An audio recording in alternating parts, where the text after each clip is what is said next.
muchachos, empecemos con el tema. En realidad, bueno, este tema es muy común, ¿sí? Y pues toda la patología benigna del seno se ha pasado como un segundo plano, no hay mucha literatura al respecto, no hay muchos estudios relacionados con el tema. Hay mucho más, obviamente, de patología maligna de seno.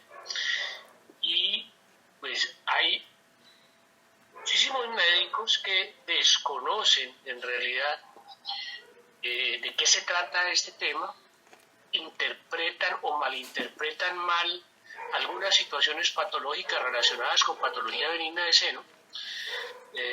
A veces los mismos pacientes la relacionan con enfermedades premalignas y con cáncer, porque tienen una mastalgia o porque tienen un fibroadenoma, o porque antes el médico les hacía una mamografía y decían que tenía una enfermedad fibroquística.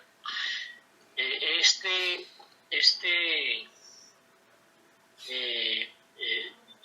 título que se le dio a esta enfermedad pues no fue el adecuado, porque muchas personas, incluyendo médicos, más los pacientes, lo relacionaban con cáncer o entidades precancerosas y que iban a tener cáncer partiendo de una patología benigna, y resulta que pues eso no es tan cierto y no es así. Entonces, lo que yo voy a tratar de aclarar en esta charla es que la patología benigna de seno rara vez está relacionada con cáncer. Lo vamos a demostrar. Y además vamos a revelar pues, que ya desde los años 80, 1980, se está pues, en el tapete servido con el título de el tema ANDI, que es la patología benigna de seno, clasificada por unos británicos que en el año 80 decidieron realizar esto, tal vez por la confusión que reinaba en aquel entonces del manejo y de la interpretación de la patología benigna de seno. Entonces vamos a empezar diciendo que el término enfermedad fibroquística no está siendo usado en el momento, no se usa, ese término ya está desplazado, y que tenemos que usar otros términos y tenemos que hablar de la patología benigna del seno enmarcada en el cuadro ANDI, que ya vamos a ver qué es eso, que está descrito desde los años 80. Hay dos investigadores siguientes. Empecemos. Entonces, ahí está esto de enfermedad fibroquística, que pues es un término ya no usado, y pues a raíz de esto empezaron estos estudios de Dupont y Page, que uno es patólogo, el otro es epidemiólogo, y son de Nashville, Estados Unidos, en donde en los años 80 también empezaron a realizar un estudio con 10.000, es el estudio más extenso de patología benigna de seno que existe hasta el momento, y son 10.500 pacientes seguidas durante 20 años con patología benigna de seno biopsiadas y en seguimiento, y lo que ellos llegan a concluir es que la patología benigna de seno, dentro de la patología benigna de seno hay que hablar de dos temas muy importantes. Uno, que es la proliferación, y el otro, que es la involución. Y estos son los estudios de Hughes y Mansell, estos son de Cardiff, en Gales, en el Reino Unido, son los que meten el concepto ANDI en los años 80 para hacer más clara el tema de patología benigna de seno. Entonces, siguiente. Entonces, Dupont y Page, patólogo y epidemiólogo, clasifican estas biopsias de 10.500 pacientes seguidas durante 20 años, hacen énfasis, mejor, en que el patólogo debe reportar estas biopsias con dos conceptos importantes. ¿Hay o no proliferación en las biopsias? Y ¿hay o no involución en las biopsias? Entonces, empezaron a decir, hay biopsias de patología benigna sin proliferación. Acuérdense que la proliferación está relacionada con la hiperplasia y la hiperplasia está relacionada con el cáncer. Entonces se dieron cuenta que el 80% de estas biopsias no tenían proliferación y estaban relacionadas con pura patología benigna de seno como la adenosis, la metaplasia apocrina, ectasia ductal, fibroadenoma, mastitis preductal y metaplasia escamosa.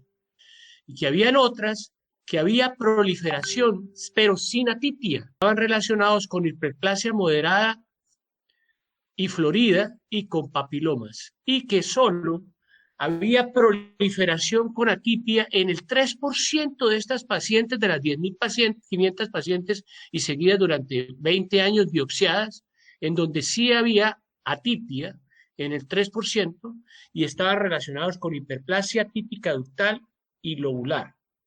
Entonces, como ustedes se dan cuenta ahí, el efecto de proliferación solo está relacionado con el cáncer cuando en el 3% de los casos, cuando hay hiperplasia típica ductal y lobular, pero en el 87%, en el 97% de los casos, o sea, sin proliferación y proliferación sin atipia, no está relacionada con cáncer.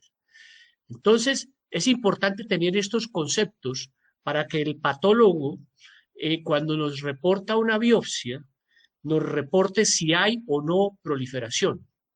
Y recordar que cuando hay proliferación con atipia, solo en el 3% de todos estos casos se relaciona con cáncer y está presente una hiperplasia típica ductal y lobular. Y lo mismo pasa con la involución.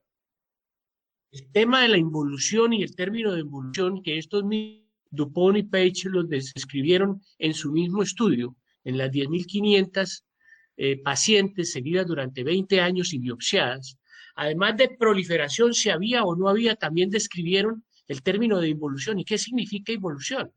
Es el recambio que hay celular de el tejido glandular mamario por tejido conectivo y adiposo, que normalmente aparece cuando empieza la paciente a envejecer, pero normalmente está apareciendo desde la edad de los 40 años en las mujeres. Y este cambio de tejido lobular, de tejido glandular, por el tejido conectivo de sostén y por tejido adiposo, que se presenta desde los 40 años y está más relacionado con la vejez. O sea, una persona ya de edad tiene más tejido en involución, más tejido mamario y de sostén, más tejido graso y de sostén que tejido glandular. Esto es un cambio normal y es un factor protector, ojo, contra el cáncer. Y entonces, junto con la no proliferación o la proliferación sin atipia, el término de involución está relacionado como factor protector contra el cáncer. Y todas las pacientes, la mayoría de las pacientes estudiadas estaban en el rango de involución, en el rango de sin proliferación y proliferación sin atipia. Todo esto nos lleva a pensar que solo el 3% de los pacientes con patología benigna de seno pueden tener una relación con el cáncer. O sea, un pequeño porcentaje de estos pacientes se malignizan. Esto es importante porque la mayoría de las personas, de los pacientes, piensan que un fibroadenoma se va a malignizar o un quiste mamario se va a malignizar y eso tienen que sacarlo de la cabeza. La mayoría de las biopsias muestran que no hay proliferación y hay involución. Y la involución está relacionada, es una relación inversa con el cáncer. A mayor involución, menos posibilidad de tener un cáncer. Entonces, estos términos de los estudios patológicos, de las biopsias, tenemos que tenerlos en cuenta y tenemos que exigirle a nuestros patólogos que cuando nosotros hagamos una biopsia por una patología benigna, ya sea por un quiste o por una mastalgia o por un fibroadenoma, tenemos que, estos términos tienen que ser reportados en la biopsia para tranquilidad nuestra y del paciente. Bueno, siguiente. Entonces, ¿cuál es el concepto ANDI? Que es introducido desde los años 80, o sea, ya desde hace rato, en el siglo pasado, por Hughes y Mansell de Cardiff, del Reino Unido. Y simplemente el concepto ANDI se relaciona con todos aquellos cambios dinámicos que ocurren en el cerro a lo largo de los 3 periodos de la vida reproductiva de la mujer. O sea que son cambios generados por las hormonas que producen las mujeres en su vida reproductiva y activa hasta que llegan a la vejez. Entonces pueden ser cambios normales dentro del desarrollo de la mujer, que pueden ocasionar aberraciones, que ellos lo llaman así, o enfermedad, pero que estas aberraciones o enfermedad, pasando por los cambios normales, no están relacionadas con el cáncer. Entonces, Hughes y Mansell dividen o hacen, establecen 3 etapas durante la vida hormonal de la mujer, por así decirlo, que son la etapa del desarrollo, que está entre los 15 a los 25 años, los cambios cíclicos, que están entre los 25 y los 45 años, y la involución, que está entre los 35 y los 55 años. Entonces, vamos a ver el cuadrito siguiente.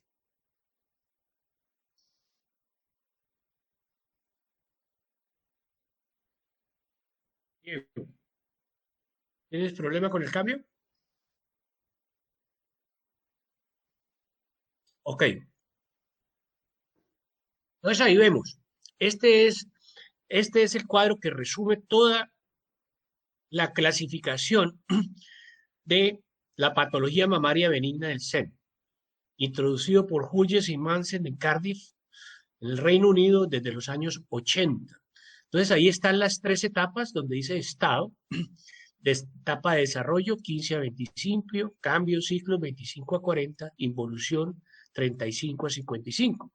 Y pasan por todos estos procesos: proceso normal, aberración o enfermedad. Pueden haber cualquiera de estos 3 procesos dentro de estas etapas etarias. Entonces, por ejemplo, en el desarrollo, en el estado de desarrollo de 15 a 25, el proceso normal es el desarrollo lobular y el desarrollo estromal.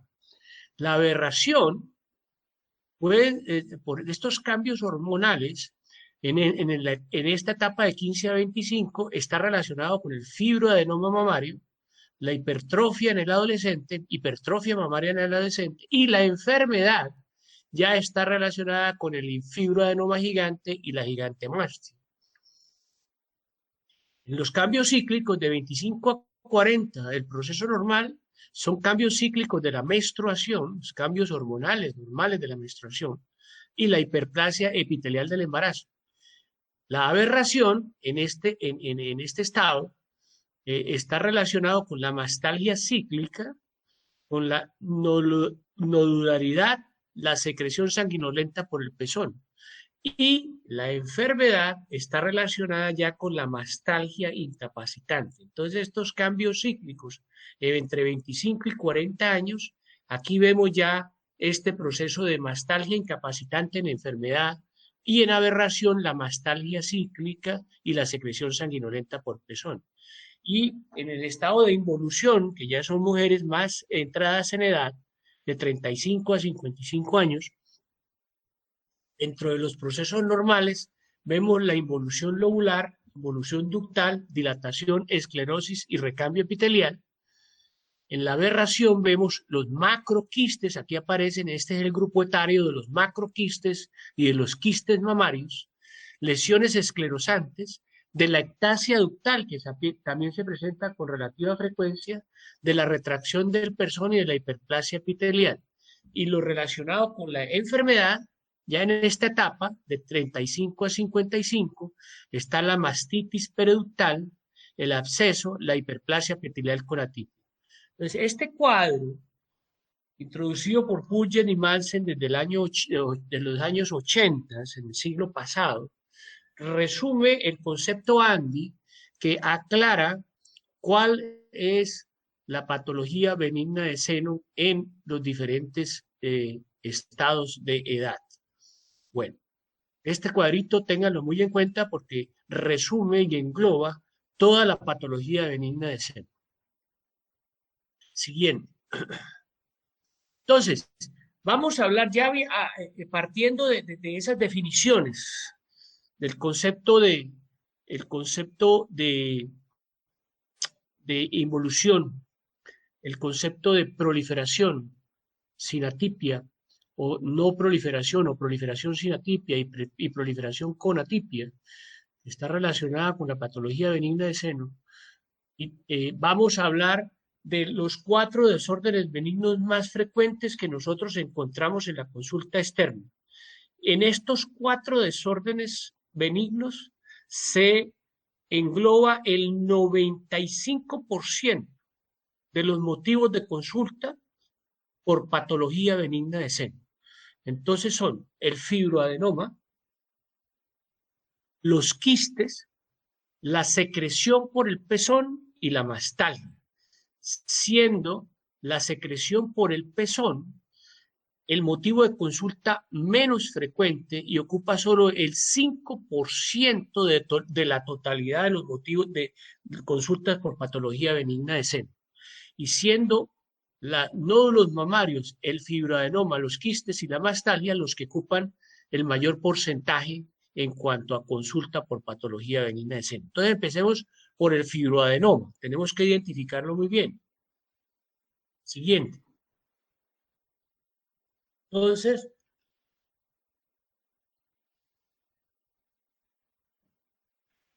el fibroadenoma mamario, pues es una patología benigna de seno, ya lo sabemos. Se presentan en mujeres jóvenes. Es la chica de 20, 25 años que generalmente llega con la mamá al consultorio porque tiene un nódulo mamario único que duele y el dolor genera mastalgia cíclica. ¿Y qué quiere decir la mastalgia cíclica? Como lo vamos a ver más adelante, es la que está relacionada con la menstruación o con el final de la menstruación o cuando ya va a venir la menstruación, el inicio de la menstruación y el pródromo de la menstruación. Entonces es el nódulo que se localiza en un cuadrante superior de la mama y que la niña le dice a la mamá que le duele mucho en el momento antes de la menstruación y durante la menstruación.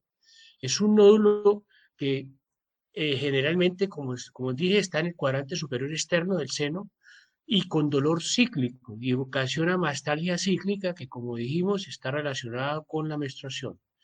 ¿Cómo se hace el diagnóstico? Pues el diagnóstico es muy fácil hacerlo. En el 95% de los casos no vamos a necesitar ecografía, no vamos a necesitar biopsia aspirativa con aguja fina y solo teniendo en cuenta este grupo de edad, 20 a 25 años, la joven que llega con un nódulo único en el cuadrante superior externo de alguno de los senos y que usted lo toca y es un nódulo móvil y que es doloroso y que aparece desde hace mucho tiempo, que no es corta su evolución, que es muy bien delimitado, que pueden haber otros nódulos incluso en el otro seno contralateral o en el mismo seno puede haber otro nódulo compatible con fibroadenoma. Esto en esta persona de 20 a 25 años es un fibroadenoma mamario, no lo piensen, ¿sí? Generalmente, pues, ¿a qué hacemos para hacer el diagnóstico? Pues una historia clínica y un examen físico. El examen físico se describe como el que les acabo de contar, las características del examen físico del nódulo, y podemos hacer una ecografía, o a veces la paciente llega con una ecografía y el radiólogo clasifica la ecografía como un BIRADS 2. ¿Qué quiere decir eso?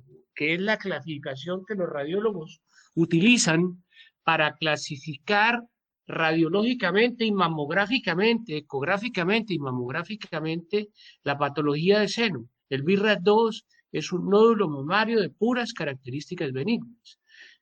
Entonces, eso, clasificado como BIRADS 2, pues es un nódulo mamario compatible con un fibroadenoma en una niña de 20 a 25 años.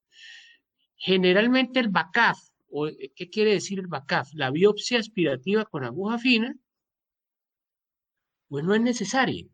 No es necesaria porque va a dar no proliferación, involución en esa paciente, ¿sí? Y células benignas. Entonces no es necesario hacer el BACAF, a no ser de que sea un nódulo de crecimiento progresivo y que vamos a ver más tarde con el término, ahorita, con el término de fibrosarcoma filoides, tenemos que hacer el diagnóstico diferencial con malignidad. Entonces, generalmente cuando tenemos un nódulo de estas características, no hacemos biopsia. No hacemos biopsia aspirativa con aguja fina y el diagnóstico lo hacemos simplemente con la historia clínica y el examen físico.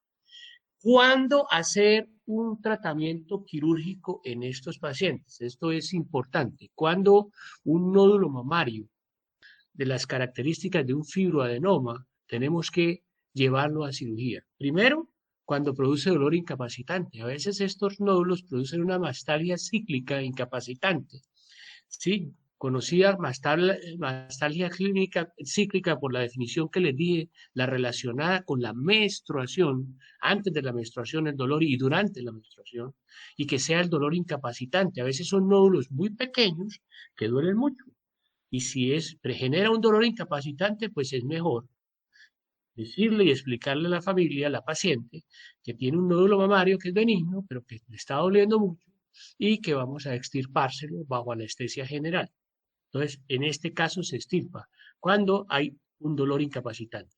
O cuando, ojo, el nódulo es mayor de 5 centímetros en un seno grande, o cuando el nódulo es mayor de 3 centímetros en un seno pequeño. Ojo, también porque el tamaño del nódulo relacionado con el tamaño del seno es importante y podemos definir una cirugía de acuerdo a esto.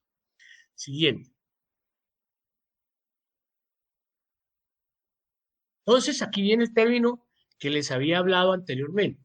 Fibroadenoma gigante o tumor filoides. Y sí está relacionado con fibroadenoma mamario, pero ya es un fibroadenoma que a veces que no es de 2 centímetros o de 3 centímetros o de 1,5 cm, como generalmente se presentan los fibroadenomas, sino que es un fibroadenoma que ocupa casi la totalidad del seno. Por eso se llama fibroadenoma gigante, pero es bien delimitado, que duele, eso sí, por su tamaño, y pues en estos casos sí hay que hacer biopsia. Entonces, la frecuencia es menos del 5% de los casos y el diagnóstico sí se hace con biopsia y tiene que hacerse una biopsia Trucut, no una biopsia aspirativa con aguja fina, sino una biopsia con una aguja especial que se llama aguja de Trucut, que tiene un cilindro donde alberga el tejido que se extrae durante la punción y este tejido es el que se manda a patología. O sea, es una biopsia más grande, por decirlo así, de alguna manera, que lleva más tejido que una biopsia aspirativa con aguja fina que simplemente lleva células y no tejido. Y la interpretación, obviamente, de una biopsia aspirativa con aguja fina, pues es más difícil que interpretar la biopsia trucut que ya lleva tejido, porque lleva una lámina de tejido, un cilindro de tejido que se va dentro de la aguja. Entonces, a estos casos hay que hacerle biopsia para definir precisamente si es un tumor filodes benigno o es un tumor filodes maligno. Hay que definir claramente porque el manejo es completamente diferente. Un tumor benigno filodes, un cistoadenoma filodes benigno, o un adenoma filodes benigno. Valga la redundancia, porque cuando hablamos de adenoma estamos hablando de benignidad, cuando hablamos de sarcoma estamos hablando de malignidad, o estamos hablando de tumor filodes maligno. Entonces nos va a diferenciar la biopsia si es benigno o maligno, porque si es benigno solo basta la enucleación del tumor, ¿sí? Sin necesidad de mastectomía, pero si es maligno, hay que hacer mastectomía, ¿sí? Y hay que hacer un vaciamiento, por lo menos un vaciamiento o un parcial de la axila por este tumor. Entonces, esa es la diferencia en cuanto al manejo. En uno se hace enucleación en el benigno y en el otro se hace mastectomía. Bueno, el fibroadenoma, para recordarles a ustedes, pertenece, eso que tengo resaltado en verdecito ahí al final de la diapositiva, es para recordar que el fibroadenoma pertenece al grupo de no proliferación y es de bajo riesgo. El fibroadenoma es de bajo riesgo en cuanto a la generación o a la progresión a una enfermedad maligna. Siguiente. Entonces eso es todo con respecto al fibroadenoma. Vamos a pasar a los quistes. Los quistes pues también son tumores benignos, ¿sí? Y acuérdese que se ven en ese rango de edad, ¿sí? Entre los 25 y los 40 años y hay una mayor incidencia en los 40 años en mujeres premenopáusicas y la historia clínica es importante, o sea, ya vienen mujeres mucho más maduras que las anteriores del fibroadenoma, ¿sí? Y es una masa de crecimiento rápido, o sea, la señora describe su dolor y su masa como que le apareció hace 15 días, le ha crecido y le duele mucho, y es única y está en un seno. Esa es característica de el quiste, masa dolorosa de crecimiento rápido. ¿Cómo hacemos el diagnóstico? Con un examen físico, ¿sí? En el examen físico vamos a encontrar y a palpar la masa en el seno y hacemos ahí mismo, porque está dentro del diagnóstico en el consultorio, hacemos una punción, ¿sí? A ese quiste mamario. Y si el quiste desaparece completamente, este es un quiste benigno, ¿sí? No es necesario enviar a patología o a estudio citológico el contenido de ese quiste porque generalmente los patólogos nos lo van a reportar como histiocitos espumosos y eso quiere decir que ahí no hay malignidad. No es necesario sino evacuar el quiste y eso va a ser como un bálsamo para esta señora que viene con mucho dolor y la evacuación del quiste va a mejorar ese dolor y le va a desaparecer la masa.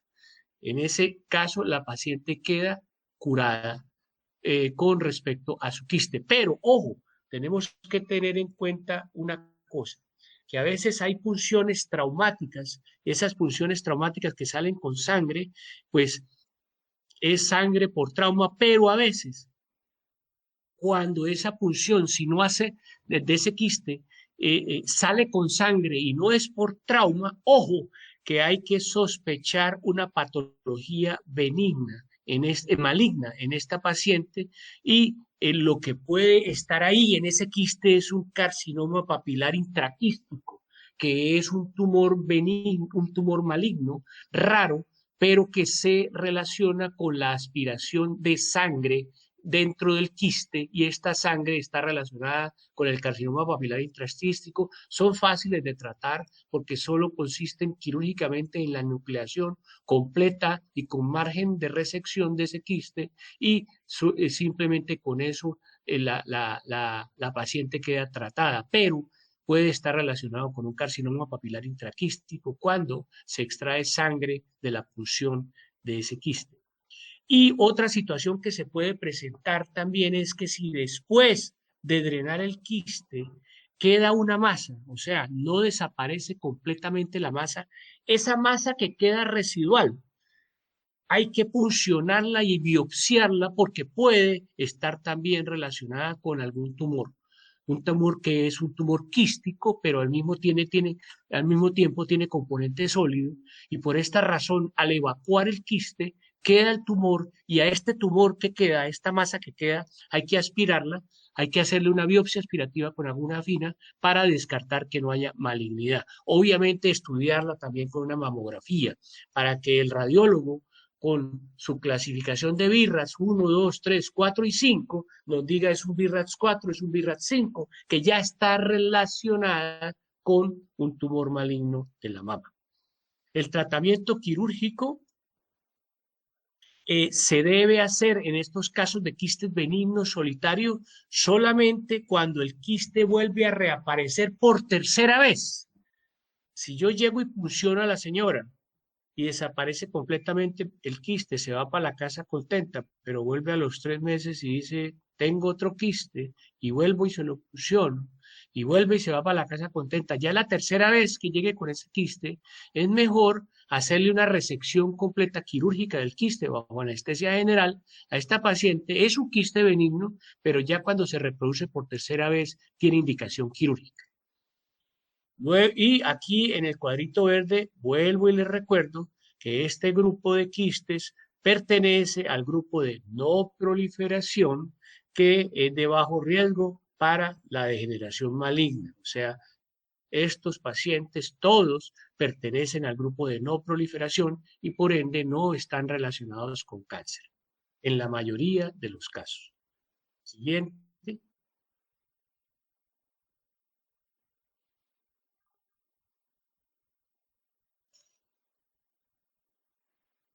Bueno, la secreción por el pezón, pues es otro motivo de consulta que no es tan frecuente, es el menos frecuente de la patología benigna, de todas las consultas de la patología benigna de seno, menos frecuente, ocupa el 5% de las consultas y de este 5%, el 5% está asociado con cáncer, o sea que una mínima proporción de estos pacientes, 5%, está relacionado con cáncer, porque a veces lo que está relacionado con cáncer es la secreción sanguinolenta por el pezón, como vamos a ver.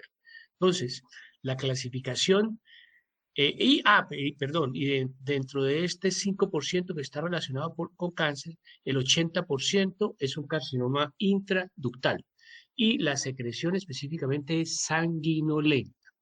Ya vamos a ver qué tenemos que hacer en estos casos. Entonces empezamos con la clasificación por la secreción por el pezón, que puede ser espontánea o no espontánea. ¿Qué diferencia hay entre una secreción espontánea y una secreción no espontánea? La secreción espontánea, esa es la que le tenemos que poner cuidado, generalmente es bilateral, y es que la señora consulta porque vive mojada su brasier, vive manchado su brasier por una secreción permanente durante las 24 horas del día y que es bilateral. Eso es lo que es una secreción espontánea. Y la secreción no espontánea es la secreción que no tiene relevancia patológica y es la secreción de algunas mujeres de golpe con un poquito de hipocondría que se viven exprimiendo el pezón voluntariamente hasta que hacen que este pezón tenga una secreción, incluso a veces con sangre, pero a veces de tipo galactorrea, y esta secreción que no es espontánea, que es inducida por trauma, por expresión del pezón, no tiene relevancia patológica. La que tiene relevancia patológica es la secreción espontánea. Entonces, esta secreción espontánea puede ser de 3 tipos. Puede ser blanca o como leche, galactorrea, sanguinolenta y verde u opalescente. Entonces, vamos a ver primero, siguiente, la galactorrea. Entonces la secreción espontánea, ahí puse mal, no espontánea, no, sino espontánea, cuando es como blanca o leche o galactorrea, ¿sí? Sin estar la paciente embarazada y que tenga secreción bilateral, ¿sí? Láctea, pues esta puede estar relacionada, hay que pedir a esta paciente una prolactina porque puede estar relacionada con un tumor de la adenohipófisis que produce hiperprolactinemia. Y si la prolactina sale elevada, tenemos que hacerle a esta paciente una silla turca, ¿sí? Para descartar que no haya un tumor. Acuérdense, los tumores de la silla turca, donde son algunos productores de prolactina, ¿sí? Y esta prolactina es la que genera la secreción espontánea bilateral por el pezón. Y el tratamiento, pues inicialmente puede ser tratada a esta paciente porque a veces, si la silla turca sale negativa o a veces con silla turca positiva para tumor, pues el tratamiento inicialmente en ambos casos es con bromocriptina, con muy buenos resultados. La bromocriptina tiene algunos efectos indeseables o con cabergolina. Entonces, este es el manejo de la hiperprolactinemia en pacientes que no tienen un tumor arriba en la adenohipófisis. Ya con un tumor, eso depende del neurocirujano, de lo que diga el neurocirujano. Si por compresión este tumor, además de estar produciendo la hiperprolactinemia, está produciendo todos aquellos cambios sobre el nervio óptico. Acuérdense, la compresión de la adenohipófisis sobre el quiasma óptico, ¿sí? Que produce un poco de mianopsias y un poco de cosas, síntomas neurológicos. Y todo esto, pues, lo tiene que atender es el neurocirujano. Nosotros, los cirujanos generales, vemos estas hiperprolactinemias que no están relacionadas con tumores de la adenohipófisis y por lo general lo manejamos con bromocriptina con muy buenos resultados o con cabergolina. Bueno, siguiente. Ahora, siguiendo con la secreción espontánea sanguinolenta, que esta es la que pues, es menos frecuente de todas y está relacionada con carcinoma intraductal, pero en el 5% de todos los pacientes con secreción sanguinolenta. Son procesos proliferativos intraductales, ¿sí? Y entre ellos están dos patologías importantes en esta secreción sanguinolenta, el papiloma intraductal y el carcinoma intraductal, que es el que está relacionado con malignidad. El papiloma intraductal es un tumor benigno, el carcinoma intraductal es un tumor maligno. Entonces, ¿cómo hacemos el diagnóstico? Muy fácilmente. Es la paciente que llega al consultorio diciéndole, doctor, tengo secreción sanguinolenta, sangre espontánea, ¿sí? Por el pezón, ¿sí? Y entonces nosotros hacemos un examen físico de la paciente. Si encontramos una masa tumoral, ¿sí? Con secreción sanguinolenta, pues tenemos que pedirle una mamografía. Generalmente nos ayudamos de la mamografía. ¿Por qué razón? Porque a veces hay tumores muy pequeños que no se detectan manualmente al examen físico y que pueden estar relacionados con carcinomas intraductales. Entonces, la mamografía y su clasificación de BIRATS es importantísimo en el estudio de estas pacientes para que nos digan, ¿hay o no imágenes en la mama que puedan estar relacionadas con una masa que esté produciendo un carcinoma intraductal? Generalmente, si no se toca masa, ¿sí? Si no se toca masa, pues tenemos de todas maneras que hacer una citología de la secreción para hacer el diagnóstico. Simplemente exprimimos el pezón en la consulta, le ponemos una platina, una hoja de vidrio, una lámina de vidrio, y exprimimos el pezón, extendemos esa sangre que se derrama sobre la lámina de vidrio, la fijamos con alcohol absoluto al 90% y esto lo enviamos a patología para que el patólogo nos haga estudio de celular, de citología de esta muestra. Y en la muestra, si salen células atípicas, pues pueden estar relacionadas con carcinoma intraductal. La ecografía y la mamografía, como les dije, pues también son medios diagnósticos importantes dentro de estos pacientes que tienen secreción por el pezón sanguinolenta. Y el tratamiento generalmente es quirúrgico en ambos casos. Cuando la citología sale negativa o cuando la citología sale positiva, generalmente es mejor hacer una resección del ducto, ¿sí?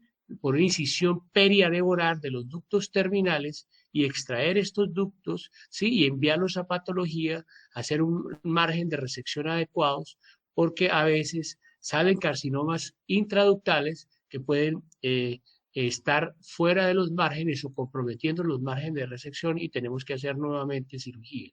Entonces, inicialmente, desde la cirugía inicial hacemos márgenes amplios, ¿sí? Para evitar que si es un carcinoma intraductal queda dentro de los márgenes de resección tener que volver a repetir la cirugía. Pero entonces, para que tengan en cuenta que la secreción por el pezón está relacionada con carcinoma o papiloma intraductal y que siempre, casi en la mayoría de las veces, el tratamiento es quirúrgico, ya sea con patología positiva para malignidad o con patología, con citología negativa para malignidad. Tratamiento quirúrgico. Bien. Y pasando a la secreción verdosa opalescente, que es la tercera característica de estas secreciones, ya esta secreción verdosa, espontánea, opalescente, está relacionada con lo que nosotros llamamos la ectasia ductal. ¿Qué significa la ectasia ductal? Fíjense que la ectasia ductal la vimos en la segunda fase de perdón, en la tercera fase. Sí, en la tercera fase de la clasificación ANDI, la ectasia ductal como patología benigna de seno, ¿sí? Está relacionada ya con mujeres entre los 45, 40 y 55 años de edad, ya mujeres más maduras, por no decir viejitas, porque todavía no están viejas a los 50 años, pero sí ya más maduras y está relacionada con este grupo de edad. Y significa que hay una dilatación de los ductos terminales. Acuérdense que la anatomía glandular, por decirlo así, del seno, inicialmente hay unos lóbulos que generan, que están unidos por unos conductos y los conductos pequeños se unen para formar conductos más grandes que son los ductos terminales, que son varios y múltiples los que llegan al pezón por donde sale la secreción láctea. Estos ductos terminales son los que generalmente, que están a nivel del pezón y de la areola, son los que generalmente se dilatan y generan esta ectasia ductal. Y se manifiesta la ectasia ductal por secreción espontánea, verdosa o opalescente. Entonces, esa es la característica de la ectasia ductal. Dolor, puede haber sobreinfección y también, pues obviamente, la secreción espontánea permanente, verdosa u opalescente. ¿Cómo hacemos el diagnóstico? El diagnóstico lo hacemos por examen físico, por las características de la secreción, ¿sí? Y por ecografía. Generalmente la ecografía nos va a decir, hay una ectasia ductal, hay ductos terminales dilatados, y estos ductos terminales generalmente bilaterales o unilaterales, pero generalmente bilaterales, ¿sí? Entonces, están relacionados con esta ectasia ductal, ¿sí? Podemos hacer galactografía, que son procedimientos radiológicos un poco dolorosos, porque es canalizar con un pequeño estilete o con una pequeña sonda uno de estos ductos y introducir medio de contraste. Son muy delgaditos, es un procedimiento muy doloroso que ya se ha dejado de usar. Lo mismo la ductoscopia y el lavado ductal. Generalmente hacemos el diagnóstico, entonces, con la historia clínica, el grupo de edad que pertenece a estos pacientes, 40 a 55 años, y la secreción característica por el pezón y la ecografía. La ecografía mamaria es importante porque nos va a decir, ahí hay una ectasia ductal, hay dilatación de los ductos terminales. Teniendo en cuenta todas estas características, el tratamiento por lo general es un tratamiento quirúrgico y el tratamiento quirúrgico es la cirugía que se llama ductos terminales y simplemente es retirar por incisión periareolar de la areola, ¿sí? Hacer un cilindro en sentido profundo de la superficie hasta la fascia pectoral, ¿sí? En cilindro, retirando todos los ductos terminales y luego ese espacio que queda cerrarlos con una jareta de material absorbible y dejar un drenaje.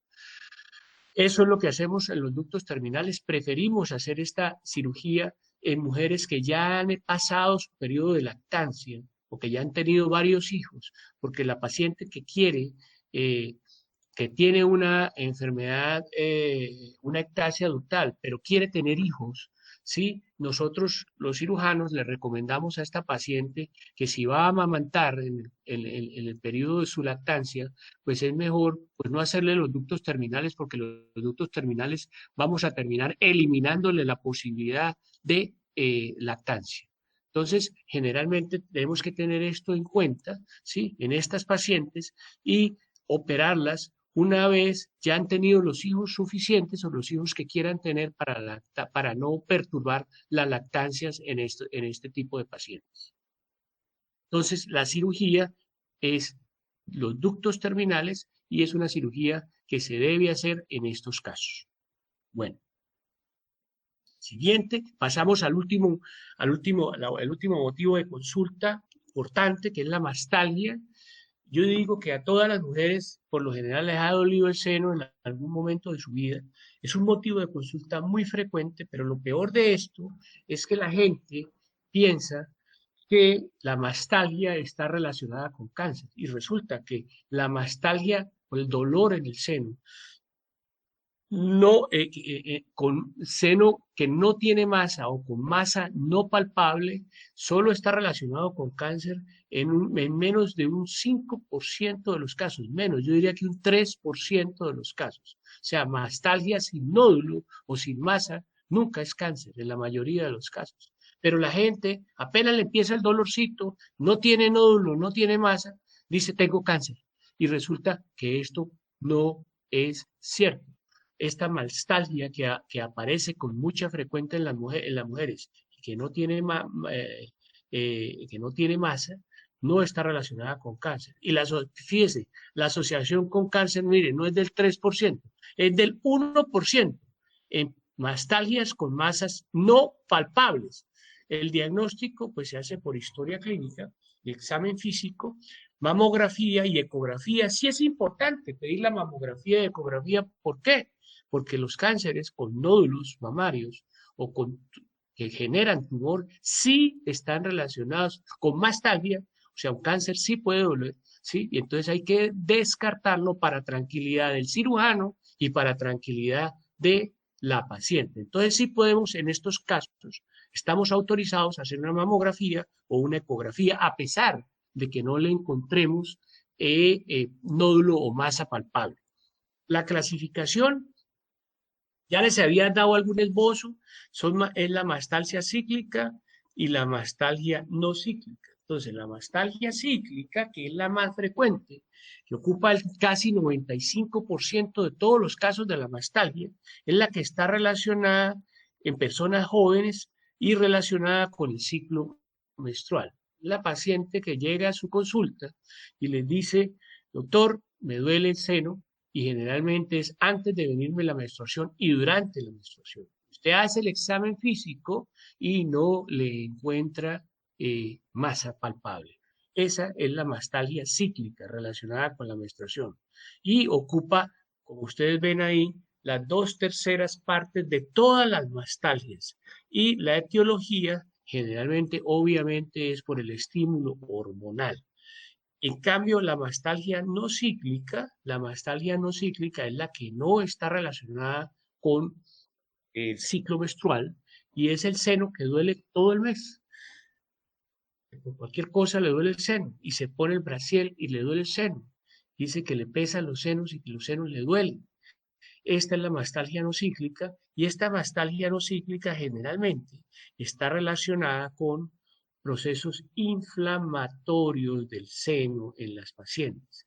Entonces hay que tener en cuenta eh, los abscesos mamarios, la ectasia ductal, que a veces se infecta o duele, la ectasia ductal, que son procesos benignos, o lo que nosotros llamamos procesos musculares o tendinosos o condrales de la caja torácica o de la pared torácica con el nombre que nosotros específicamente llamamos síndrome de Tiest. Y acuérdense que es el síndrome de Tiest, que es la osteocondritis, ¿sí? A nivel de la unión condrocostal, ¿sí? En el tórax, la pared anterior torácica que duele por inflamación a este nivel. O sea, la mastalgia no cíclica está relacionada es con procesos inflamatorios, ¿sí? Y está relacionado con dolor, a veces dolor neuropático. Y este dolor neuropático ya vamos a ver cómo se debe tratar. Entonces, la mastalgia además puede ser leve, moderada o severa. Generalmente las mastalgias eh, eh, son entre las dos categorías primeras, leve y moderada. Y en la mastalgia severa, que es la verdadera mastalgia, que es la mastalgia incapacitante, solo se ve afortunadamente, porque es muy difícil de tratar, en el 5% de todos los enfermos. Entonces, generalmente el 95% son mastalgias leves y moderadas. Siguiente.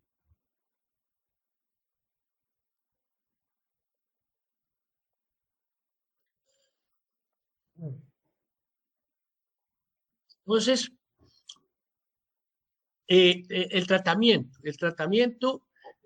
bueno, la mastalgia no cíclica, bueno, ya pues como dije, no tiene relación con el ciclo menstrual, es de origen inflamatorio, ya vemos ahí generalmente síndrome de Ties, ectasia ductal, mastitis periductal, o sea, procesos inflamatorios, o neuritis intercostal, trauma, ¿sí? Se ve en mujeres pre y menopáusicas y está presente todo el tiempo, o sea, es un dolor permanente. Siguiente. ¿Y cuál es el tratamiento? Entonces, el tratamiento, pues generalmente, como la más frecuente, como les dije, es la mastalgia cíclica, la relacionada con el ciclo menstrual. Entonces, el tratamiento, fíjense que la primera droga que vemos ahí es el danazol. No sé si ustedes sepan qué es el danazol. El danazol, pues es una droga ya que tiene su antigüedad, pero todavía se sigue usando. Es una droga que utilizan mucho los ginecólogos en el tratamiento de la endometriosis. Acuérdense que es la endometriosis, es el tejido ectópico endometrial que se puede ver en la cavidad pélvica, el peritoneo pélvico, en las trompas de falopio, en los ovarios, incluso también puede estar en el colon, en el ilion terminal. Sí, es un proceso benigno, pero con características proliferativas que parece un proceso maligno, sin serlo.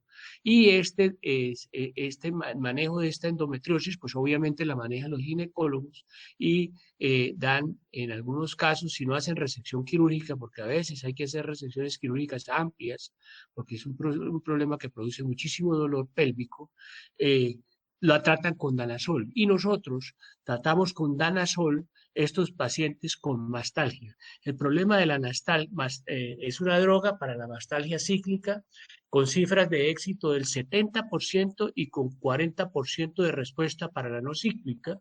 Generalmente se usa para la mastalgia cíclica. Y tiene un problema, tiene efecto adverso y el efecto adverso es virilización.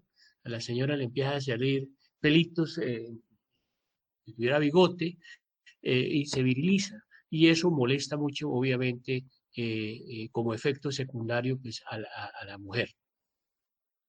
También podemos usar bromocriptina como opción, pero también tiene muchos efectos adversos en la mastalgia, en el tratamiento de la mastalgia. Podemos usar tamoxifen, que es una muy buena acción en los pacientes con mastalgia cíclica que produce mastalgia incapacitante y se usa en esta dosis, 10 miligramos al día, el aceite de primavera y la gabapentina. La gabapentina es el famoso Neurontin que comercialmente se vende como Neurontin y se utiliza para el dolor neuropático, porque muchos, sobre todo la mastalgia no cíclica, la que está relacionada con procesos inflamatorios o con neuritis periférica, tiene este componente neuropático. Entonces, en estos casos tenemos que usar la gabapentina junto con antiinflamatorios no esteroideos para el tratamiento de la mastalgia de origen neuropático. Bueno, siguiente. Y pues generalmente el tratamiento de la mastalgia leve, afortunadamente, que son la mayoría de los casos, se den con un AINES acompañado de gabapentina si lo requiere, o sea, si tiene dolor de tipo neuropático. Entonces combinamos un AINES, un antiinflamatorio no esteroideo, con la gabapentina. Siguiente, la mastalgia leve. En la mastalgia moderada lo mismo, AINE, y con eso va a mejorar, independiente si es cíclica o no cíclica. Siguiente, y venimos, lo último, es la mastalgia incapacitante, ¿sí? Que es la mastalgia severa, que afortunadamente no se presenta con mucha frecuencia, solo en muy pocas personas, y es una mastalgia que es un dolor de cabeza para uno, porque en realidad uno le preocupa pues la salud de la señora, porque interviene mucho en su calidad de vida, ¿sí? Y esto pues preocupa no solo al paciente, sino pues al médico. Y pues entonces aquí sí tenemos que hacer una mezcla de medicamentos que generalmente se usan simultáneamente. Entonces utilizamos AINES, utilizamos la carbamazepina o la amitriptilina, ¿sí? Como antidepresivo tricíclico, pero no como antidepresivo, sino como analgésico para este tipo de mastalgia. Utilizamos la gabapentina porque a veces también hay componentes neuropáticos, dependiendo si hay o no neuropatía. Y utilizamos el tamoxifeno. Acuérdense que el tamoxifeno es un antiestrógeno, ¿sí?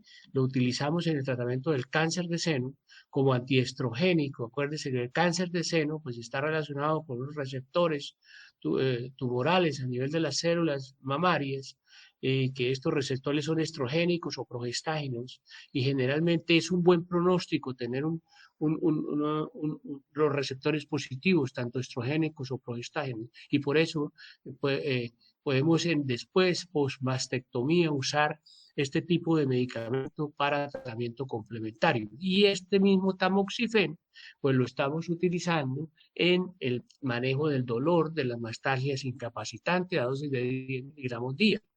Una vez que pasa el dolor agudo, debe dejar el paciente solo con tamoxifeno. O sea, con esta combinación de medicamentos es la que se utiliza. La utilizamos una vez le pasa el dolor. ¿Por cuánto tiempo? Pues hasta cuando le pasa el dolor. Y una vez pase el dolor, se debe dejar al paciente con tamoxifeno diario por mínimo 6 meses.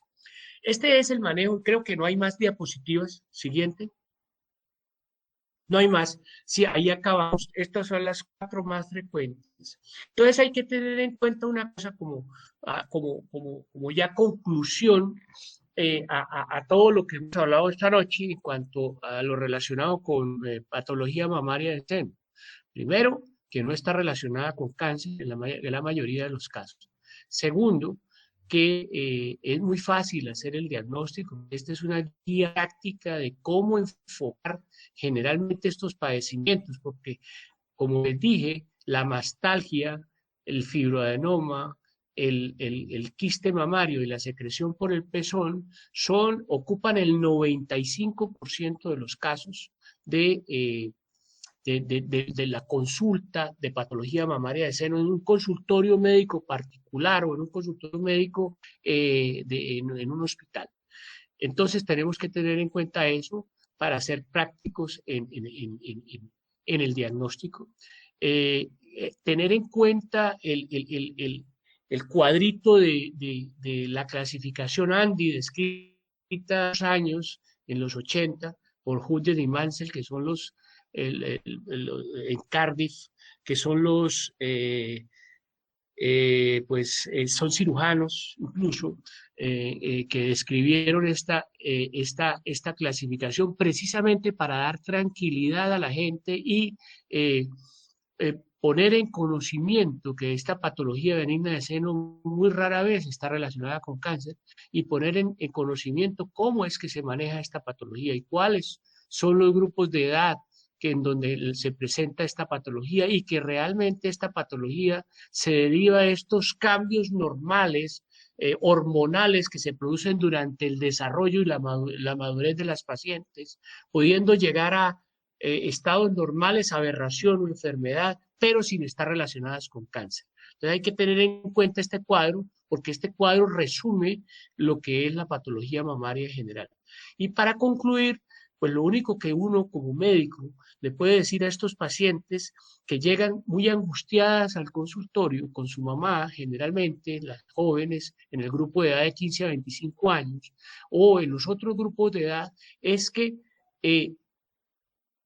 esto no está relacionado con cáncer. Señora, tranquila que usted no tiene cáncer. A veces ustedes se van a dar cuenta con el ejercicio de la profesión que es mucho más difícil convencer a un paciente que llega a su consultorio y decirle, usted no tiene nada, tranquilícese, usted no tiene nada, es mucho más difícil convencerla de que no es grave, que está sana, a decirle, usted tiene un cáncer. Le cuesta a uno más trabajo, porque el paciente es incrédulo y el paciente llega con la convicción de que lo que tiene es un cáncer y que el médico le diga, no, tranquila, usted no tiene nada, usted tiene una patología que no está relacionada con cáncer, váyase para la casa tranquila, tómese este analgésico y no más, ¿sí? Entonces, la paciente no le va a creer. Es mucho más fácil y ustedes se van a dar cuenta cuando estén ejerciendo su profesión y estén sentados en un consultorio, en su consultorio particular o en el consultorio de su hospital, ¿sí? Y estén trabajando para ustedes o para su hospital, ¿sí? Que usted, la paciente, sale a veces muy incrédula cuando usted le dice no tiene nada y que es muy difícil convencerla de que no tiene nada. Más difícil que decirle, señora, usted tiene cáncer. Usted le dice eso a un paciente y aunque usted no tenga la razón, la paciente sale diciendo, uy, sí tengo cáncer. Bueno, el doctor me dio con el chiste. Y resulta que es mucho más difícil convencer a los pacientes cuando no tienen nada. Esa es la conclusión. Hay que tranquilizar a los pacientes. Hay que decirles, saber decirles, esto se trata de una patología benigna, esto no es un cáncer, esto usted no va para cáncer, el manejo es este. Hay que hacerle controles, eso sí, en el caso de los fibroadenomas. Porque, por ejemplo, el fibroadenoma mamario, tiene, si no es quirúrgico, tiene varias posibilidades.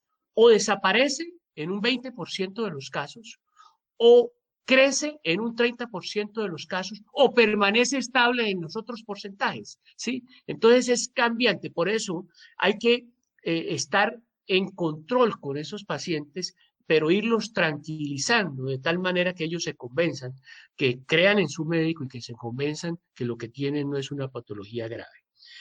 Bueno, eso es básicamente, yo pienso que es una charla muy sencilla, pero pienso que es una charla útil, práctica de lo que significa la patología benigna de seno y qué debemos hacer en los casos que con mayor frecuencia se presentan y llegan a nuestros consultorios.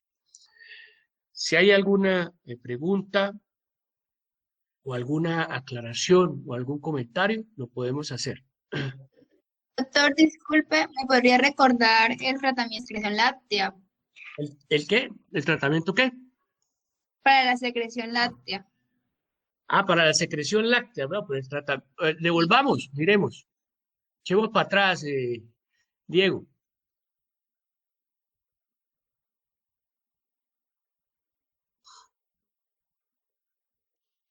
Acuérdese que la secreción láctea es espontánea y no espontánea. Y la que hay que ponerle cuidado a la secreción espontánea, que son de 3 tipos: galactorrea, sanguinolenta y opalescente. O sea que para estos 3 tipos de secreciones, verde o opalescente, para estos 3 tipos de secreciones, pues hay un tipo de tratamiento. Para la secreción láctea, cuando hay galactorrea, pues la bromocriptina es el manejo ideal para estos pacientes, a no ser de que tiene un tumor en la adenohipófisis, que se diagnostique un tumor en la adenohipófisis y de que tengamos que mandárselo al neurocirujano porque le está produciendo algún síntoma neurológico por compresión a nivel del quiasma óptico. Acuérdense de la semiología neurológica en pacientes con tumores en el quiasma óptico y las hemianopsias producidos muy frecuentemente por compresión de tumores de la adenohipófisis. Entonces, ese es el manejo para la galactorrea, la bromocriptina. El manejo para la secreción láctea sanguinolenta generalmente puede ser de 2 tipos. O puede ser una un adenoma intraductal, que es un tumor benigno, o un carcinoma intraductal. Los dos son de manejo quirúrgico. Hay que hacer el diagnóstico con mamografía y hay que hacer una citología, una citología de la secreción sanguinolenta y que sea examinada por el patólogo para que nos oriente a si es maligno o benigno. Pero por lo general el tratamiento es quirúrgico. Y la otra secreción láctica, que es la verde opalescente, que es la secreción producida por la ectasia ductal, pues ya el tratamiento es con ductos terminales, es la cirugía de ductos terminales, o sea, es quirúrgica. Eso básicamente es la secreción, es el tratamiento quirúrgico de la secreción láctea en sus tres de la secreción espontánea en sus tres manifestaciones. Muchas gracias. Bueno, ¿hay otra pregunta de alguien más? No tuvimos rating, ¿no? 15 personas nomás contándome yo. ¿Cuánto es la clase? ¿Cuántos hay en la clase, Diego? Diego, ¿está por ahí? Ya se fue.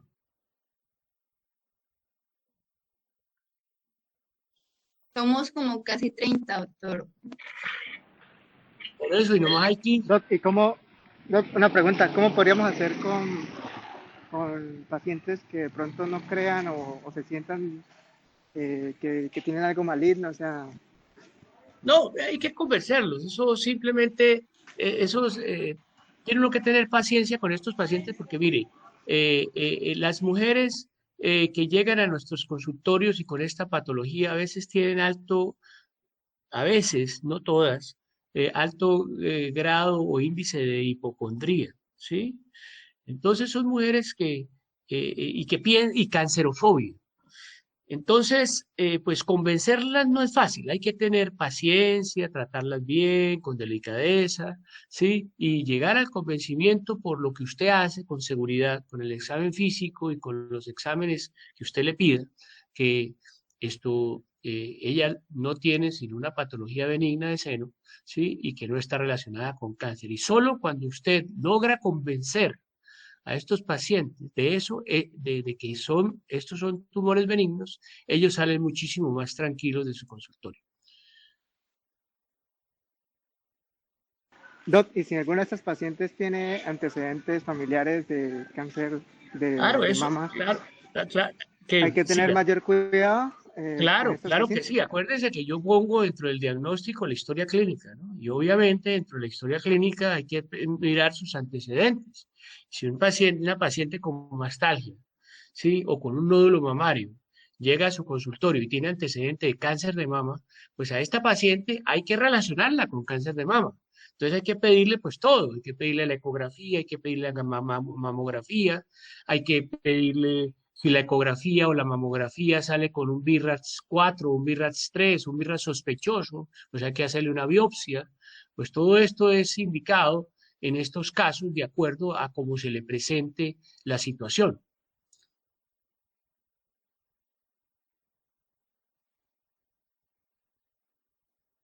Bueno, ¿listo? ¿Hay otra pregunta? Bueno, muchachos, creo que pues hemos terminado. 1 hora y 10 minutos nos demoramos, estuvo bien. Mañana iniciamos con nueva grupo. Ya lo cité para el hospital a las 2 de la tarde que tenemos cirugía. Bueno. Sí, señor, gracias. Bueno, hasta luego, que estén bien. Gracias. Gracias, doctora. Hasta luego. Hasta luego.